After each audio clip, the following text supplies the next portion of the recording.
Yo, what's going on, everybody? Welcome to the Part-Time Artist Podcast. This is episode 180. And before we get into the show, I want to address what's been going on. If you haven't seen by now, I've changed my name. I was going to make a post about this on Instagram and social media and stuff, and I laid it all out. I just never got around to doing it yet. It should be coming up, but yeah, I am finally closing the door on being a knucklehead. And it's not to say that Knucklehead, well, it could be the end of Knucklehead as a band too.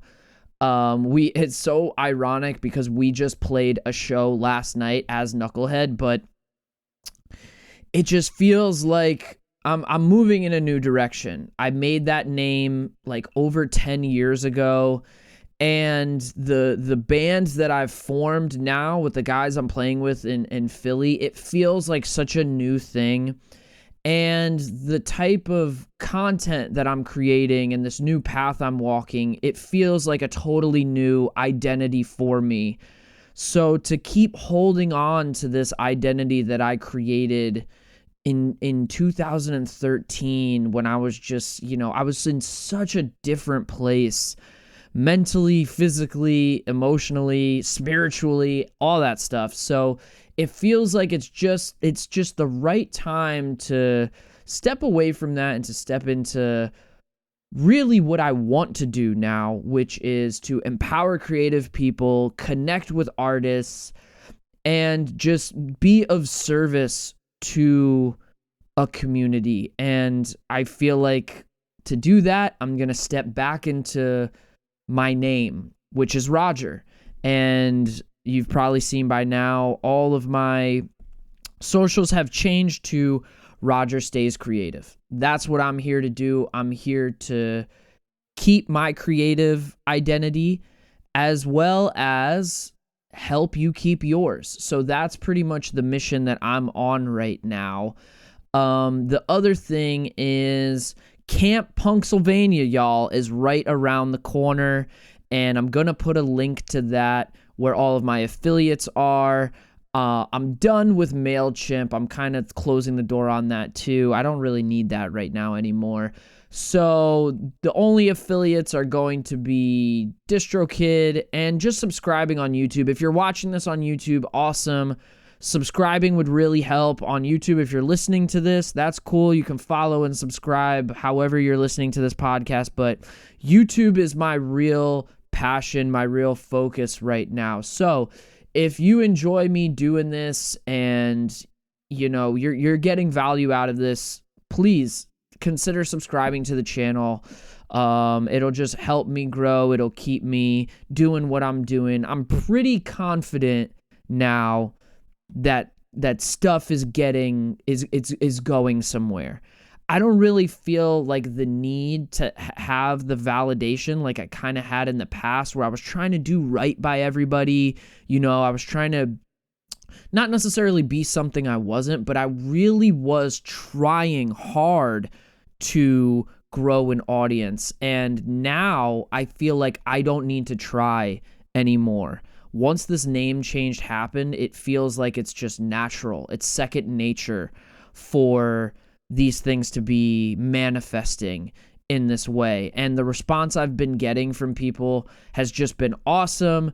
And there's a ton more artists that I have on deck for the podcast. There's a ton more content ideas that I have with YouTube. So there's just a really cool path ahead now that I feel like I'm stepping into this power. And this springtime, it's not only me. I'm noticing it from a lot of my peers, from a lot of my friends, that this springtime is really something that is like a lot of people are stepping into their power. It feels like there is a collective consciousness of folks that are really embracing their identity, their, whatever you want to call it. They're stepping into their power. That's just my best way to put it.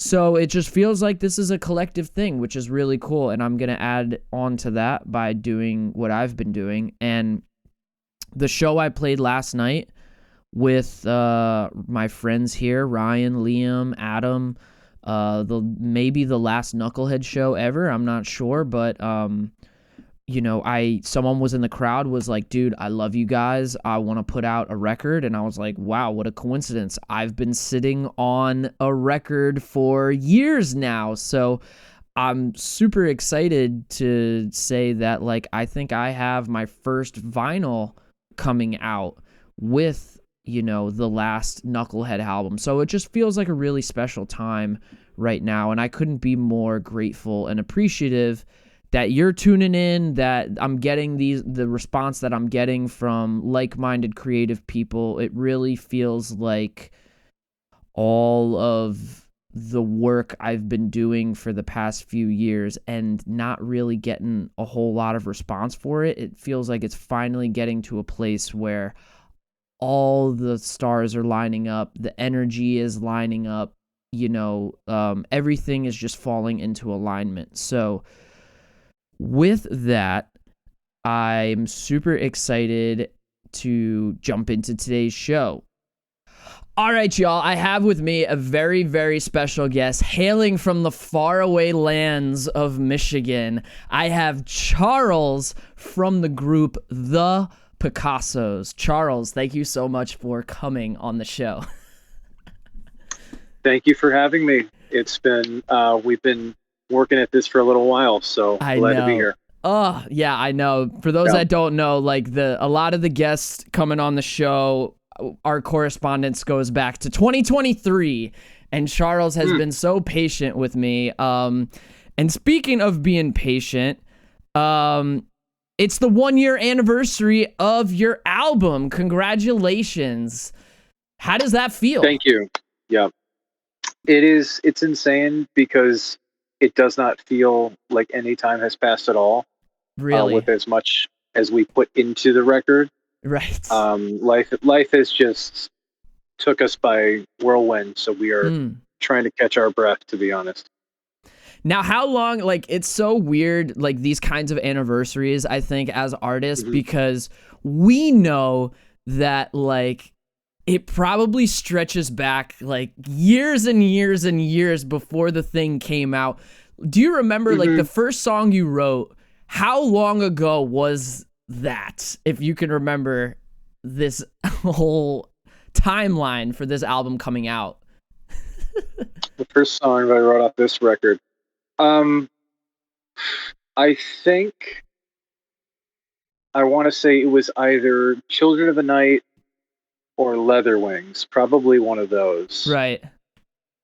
And I know that those are pretty far reaching back in our catalogs, that we were early iterations of these going back many years. There's a terrible demo of it somewhere.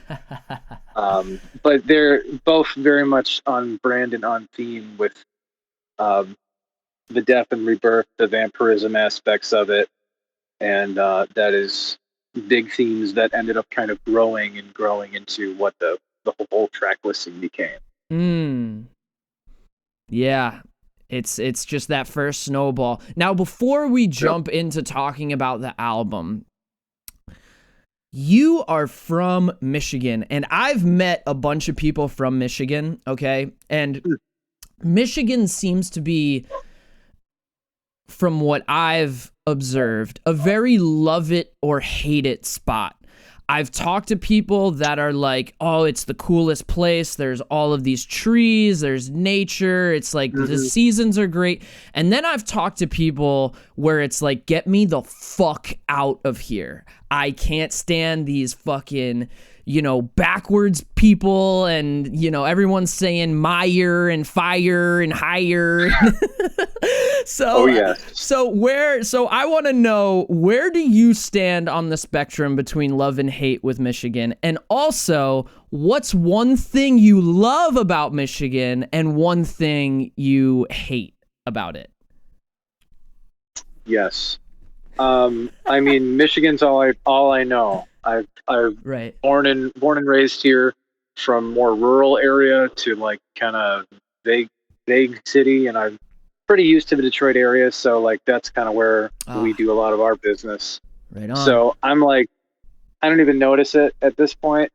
There's so much to love, so much to get used to. You'll hear a lot of Myers. You'll add an extra S on there, or the Krogers. Yeah. I'm sorry, I don't know where you're from.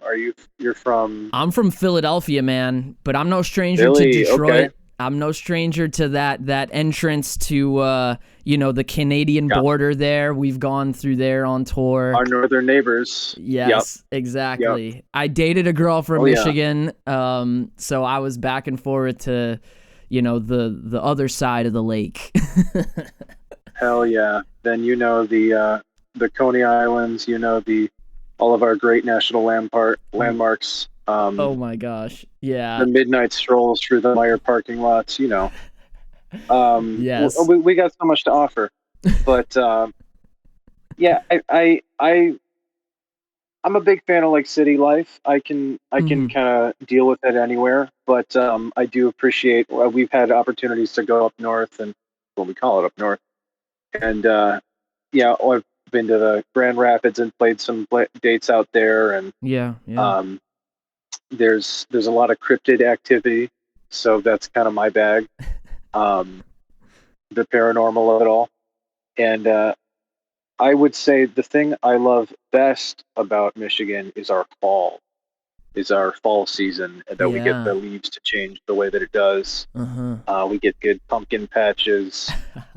And the thing I hate is our winter.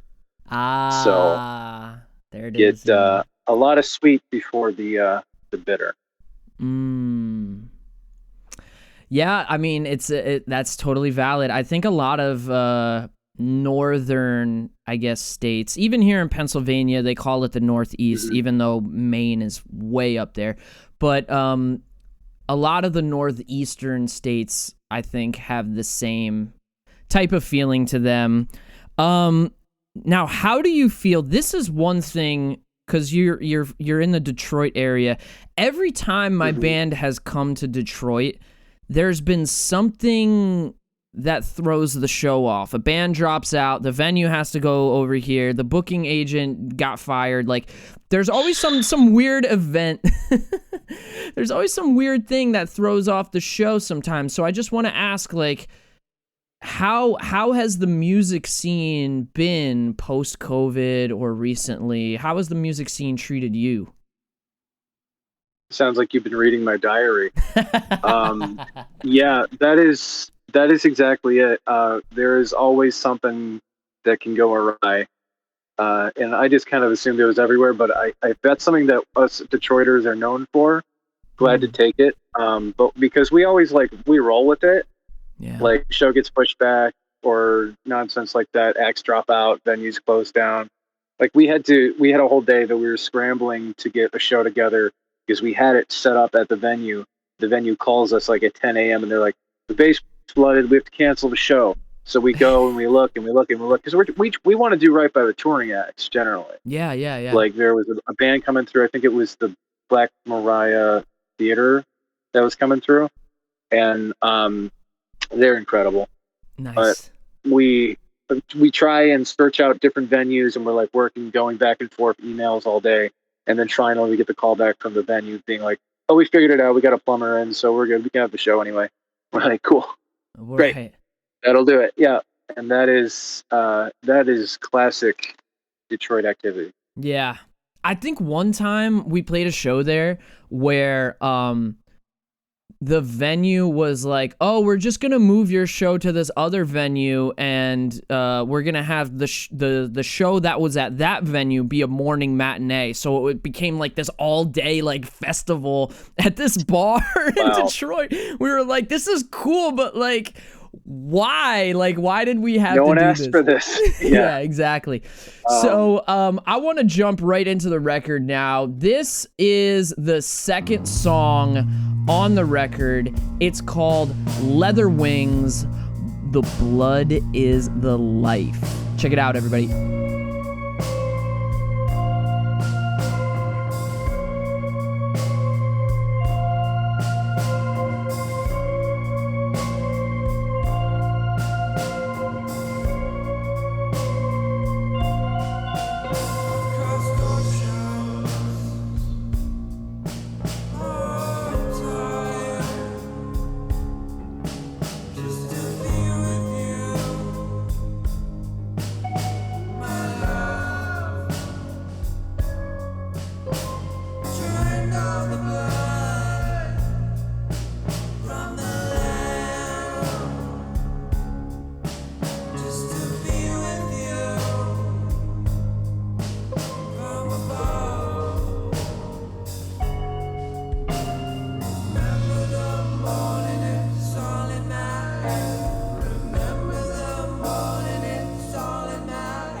right, that tune was called Leather Wings, The Blood is the Life, and that tune is featuring Gerard D'lor. Now, the website is thePicassos.bandcamp.com to get the album that is now 1 year old called Divination Scars Among the Dead in Symmetry. Charles,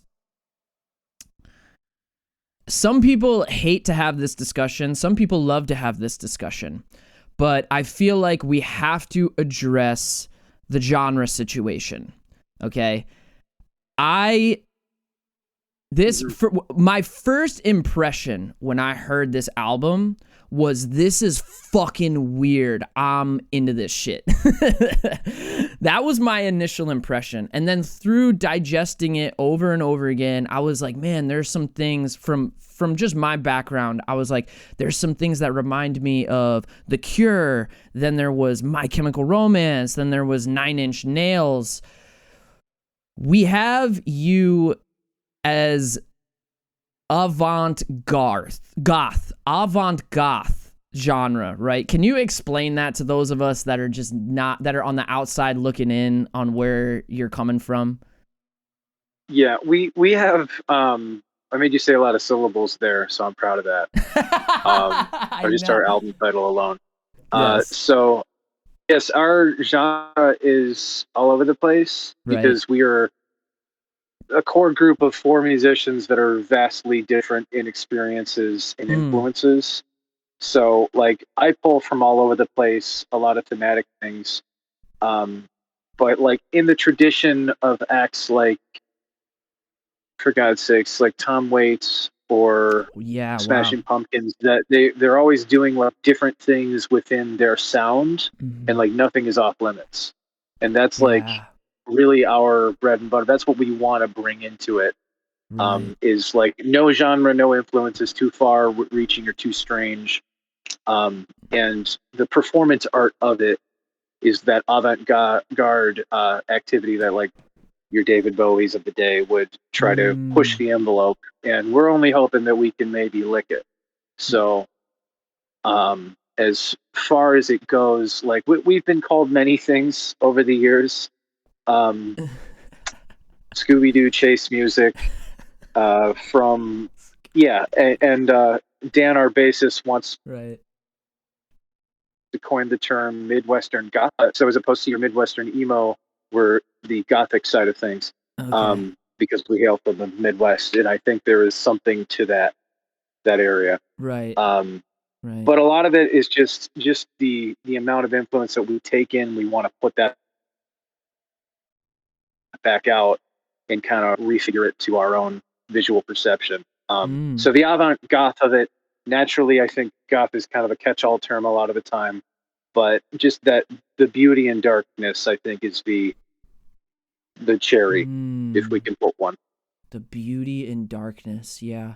I think that kind of is like the future of music, though, because we see more and more, like within the context of like a local show, where every band is kind of can be a different genre sometimes. And I think more and more bands are starting to realize, like, hey, you know, I want to do an acoustic song. Hey, I want to do, you know, like a thrash song. Like there's so much cool shit that's already been done. So I feel like the future and the present of music is combining all of these styles and even fitting them into one song, which is something that you guys are doing in a really cool way that I love. Now, we're going to get to my favorite song here that I fought to have on the show.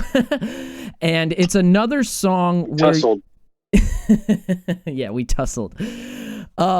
It's another song where you were working with Gerard D'lor. Now, I just wanted to ask quickly, what was it like to work with Gerard on Leather Wings and the next song we're going to hear, which is my favorite, which is Dolarhyde? Yes. So Gerard's a good friend in his band Second Salem, also from Detroit area. Wow, shout out. So they're moving and shaking, doing a lot of stuff. So we started getting booked together a lot. So we ended up realizing we had a lot of influences in common. And Nice. during the recording of the record, it occurs that I'm like, we really need some extra voices on this, so you're going to hear a couple different features throughout. But this was one that just kind of made perfect sense. For the first one, the idea was leather wings, and it being the encapsulation of the experience of a vampire really bemoaning their own immortality and Wow. working through that psychosis that one would have going through and watching the things that they love die, and Mm. that sort of never ever changing night that they get to experience. And it just made sense to have a voice in there um, that Gerard brings a lot of that soul and Right. wanting into the track. So that was a Wow. lot of fun to put that into perspective. And in the recording session for that day, um, we start we get cooking on that, and then we're kind of over it, and we're like, ah, shucks, we're already here. I wish there was something else that you could do with us. And like, oh, we're trying to think, Ah. and then it occurs that we're like, it'd be really good because Gerard's quite an excellent vocalist in general, but also has the ability to scream, of which I can't. I'm not as cannot scream, Okay. can't do it. Never my forte. And Dolarhyde had that ability to go to that place. So Mm. we're like, do you want to give this a shot? And that ended up being quite a, it's getting some love, some attention, and Yeah. affection now, which is a big compliment because, and I will say, it was the last song to get onto the record, Wow. and we almost didn't do it Oh because it my was so like God. last minute. Yeah, and it was one of is that exact experience where I brought it to Torin, and I'm like, "Do you think we can do this?" And he's like, "We're behind schedule. We got to get going." Oh Like, I don't want, man. like, we've never even played this song, like early iterations of it, but like the version that you hear is the most fleshed. Right. Um, so it was a bit of a last minute rush job, but Oh my I think it God. turned out exactly as it should. So I feel like that, like, this is not the first time that, like, my yeah, favorite song sometimes is the one that almost didn't make the record. I swear to God, yep, it's like something about, I don't know, maybe I'm weird, I don't know.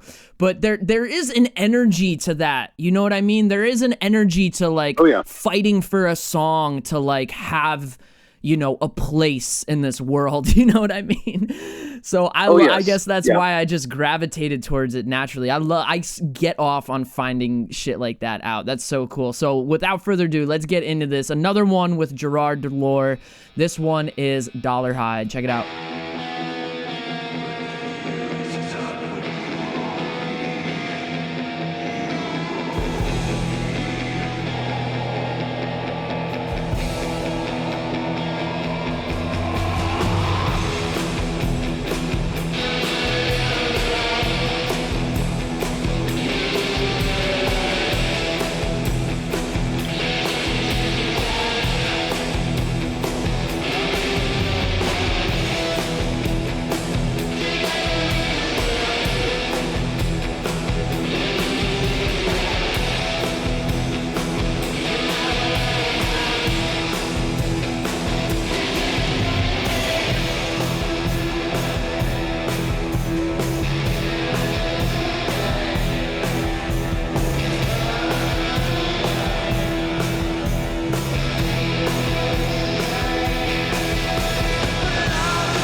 All right, that song was called Dolarhyde, Do You See, featuring Gerard D'lor. That was my favorite song. The groove that comes in, it just is like, I don't know, it's like hypnotic to me. I'm just like, it's always ringing in my head.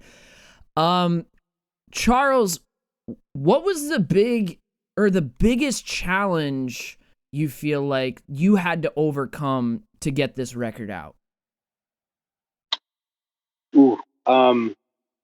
Really time and energy. Yeah. We were, I won't say strapped for it, but we kind of gave ourselves some parameters that we really had an expectation of when to put it out and how we wanted to kind of go about it. It's our debut full length. Like, we put out a couple EPs prior to this, but this was like, we really wanted it to be, I think the biggest challenge was that we booked the release show before it was done.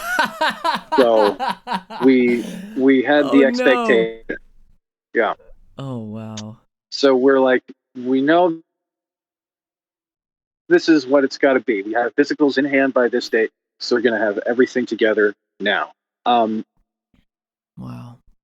But as a procrastinator, it kind of, put me in a different headspace and motion to like, I did all the album art, I do all the visuals and things of that nature. So that's all kind of inspiring to me to have like an X date, to know that I want to have everything done by this, and that kind of kept the schedule for us, right, in a weird way. Then some would say it's insanity to try to live within those confines, but I found it vaguely inspiring, if not stressful. Well, you got to make it a motivator somehow, right? Deadlines can be the biggest motivator. And what was it? I don't think it was Picasso. I think it was Da Vinci that said, "Art is never finished; it's only abandoned," or something like that. Like, we just get to a point where we just. I think Picasso said, "Great artists steal." Which I guess is absolutely within our DNA, because we take a little bit from everybody we can. Of course, yeah, exactly. And on that note, the next song we're gonna hear is called Weird Sisters, and you're working with another artist by the name of Sarah Rose. What can you tell us about Weird Sisters and working with Sarah? So Weird Sisters is, it may actually be one of the older songs. Now that I think of it, I think I forgot. Yeah. Okay. Because this was one that also wasn't in the repertoire until very later in the game, but I had it kind of in my pocket and I hadn't like messed around with it much. And because I just didn't think it was the right time to bring it to the table, and because the grandiose idea was much like you hear that ragtime, that swing element to it, mixed with the punk rock sensibility. So that was a huge part of what I wanted out of that track. And I think we accomplished that, especially with the keys that you hear on that with our keyboardist, Joe, who just like, that intro is just him just kind of goofing around, and he just like pulled off this phenomenally like accurate sounding ragtime intro that we were like, yeah, that's going to go on for sure. So we're very proud of that part. And then additionally, had the coup of getting Sarah Rose of Sarah and the Safe Word, originally from Atlanta, now New York. Oh, wow. They're good friends of ours, and always like endlessly exciting to hear what they're doing. And when I had approached Sarah with the concept, like, hey, would you consider singing on something for us? And the way that it just kind of worked out, obviously all remotely. But yeah, she brought it and really lended that kind of that power that we certainly needed for that. So very happy with how that all went out. Yeah. This was the one I think that really took me back to, what was it, 2006, when my dad brought me to the Black Parade tour way back in the day. Ooh. Yeah, I'm like, Dad, we got to see this band. He's like, what is this band? And he was just like, oh my God, he grew up with Alice Cooper, so he was just like, oh wow, like this is the second generation of Alice Cooper. Good God, yeah. Wow. Yeah, so you that can was the say, one that like, really your brought me father back took you from to there. the city. Yep. Yeah. See the Black Parade. Oh my Astounding. God, I never even put that together. Good Oh for my you. God. Wow. It was a Yeah. blizzard that day too. Shout out to the Leah Chorus I Center. believe it. Blizzard in Yep. Philadelphia, and they mobbed Gerard Avenue down here in Philly. Hilarious. Yikes. Oh, no doubt. No doubt. All right, so let's jump into that tune. This is the 7th track on the album Divination Scars Among the Dead in Symmetry. It is called Weird Sisters, featuring Sarah Rose. Check it out.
All right, that tune was called Weird Sisters, and it is thePicassos.bandcamp.com. You can also follow The Picassos on Instagram, instagram.com/thepicassos.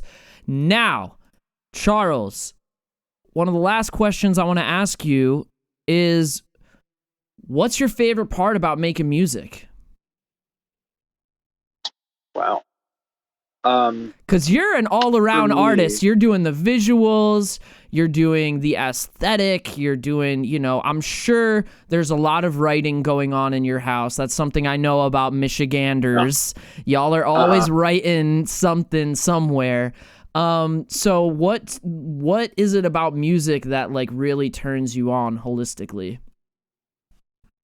I think you got it. It is the ability to tell stories.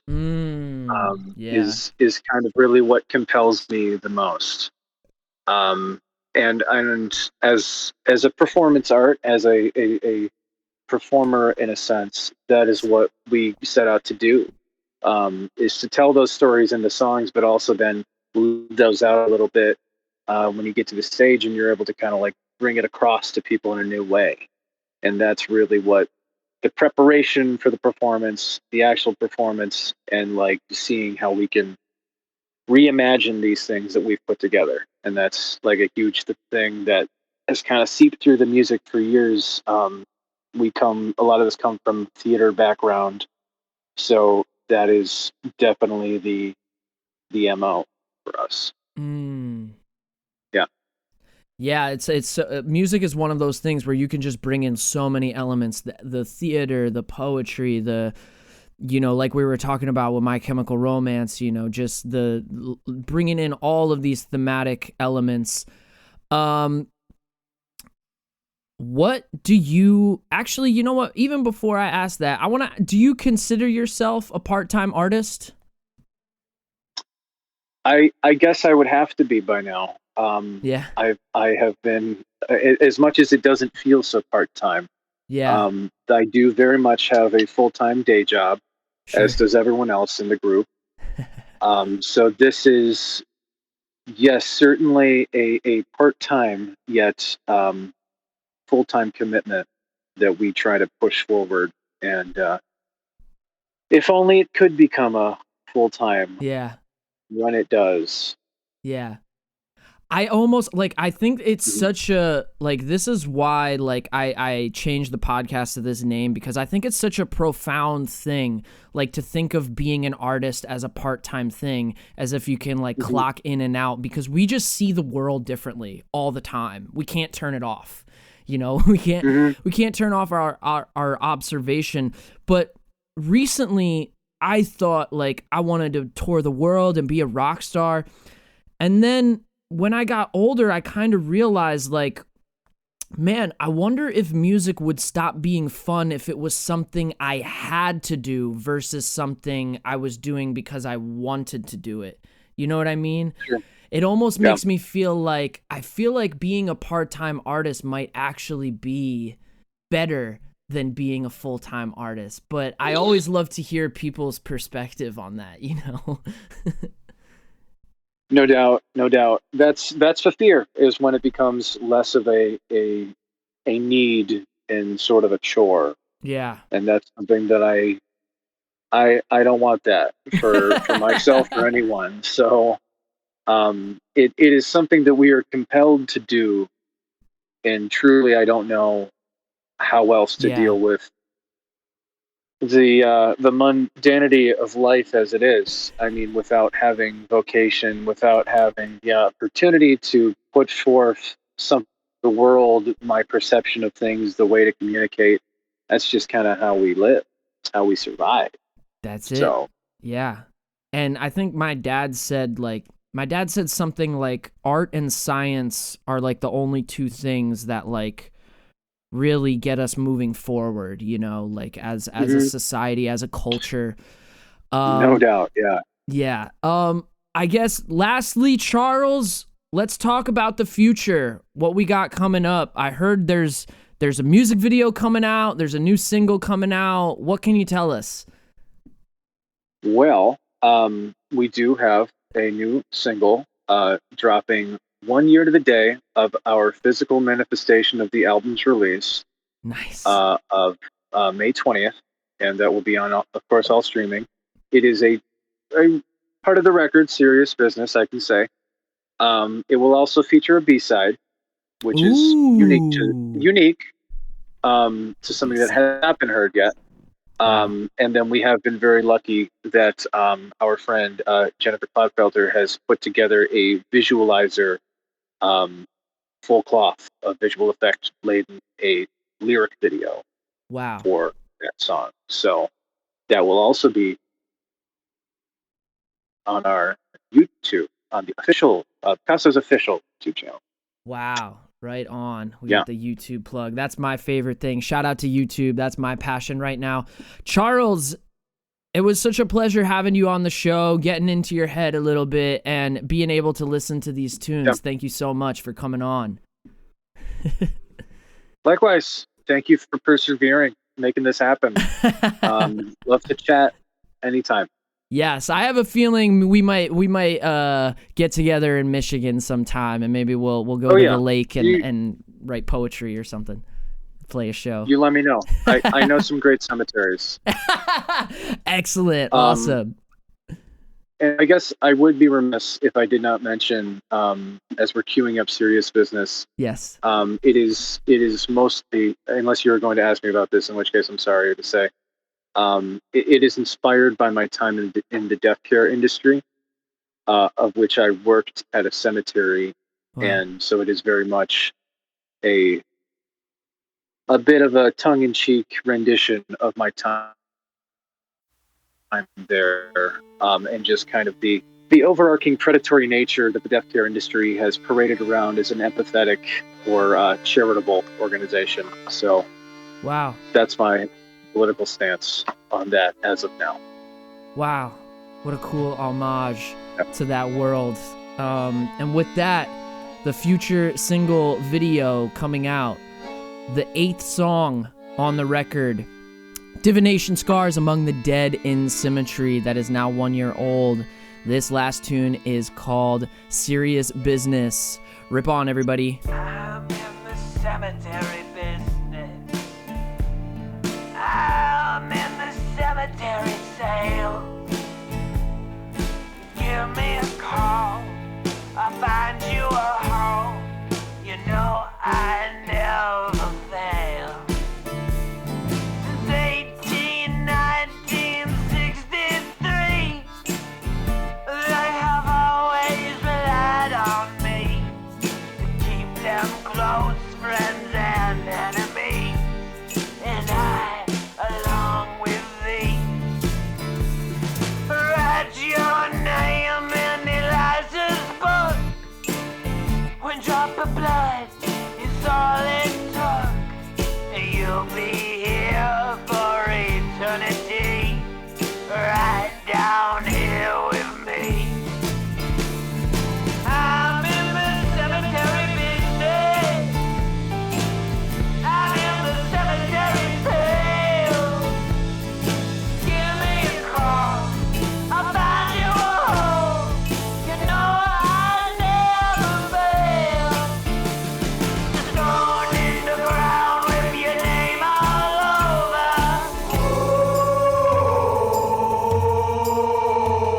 Don't have to be lucky or even older.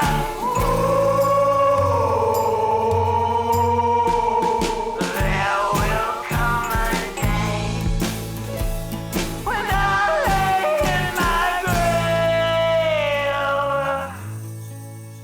That's when you'll be in the cemetery business. You'll be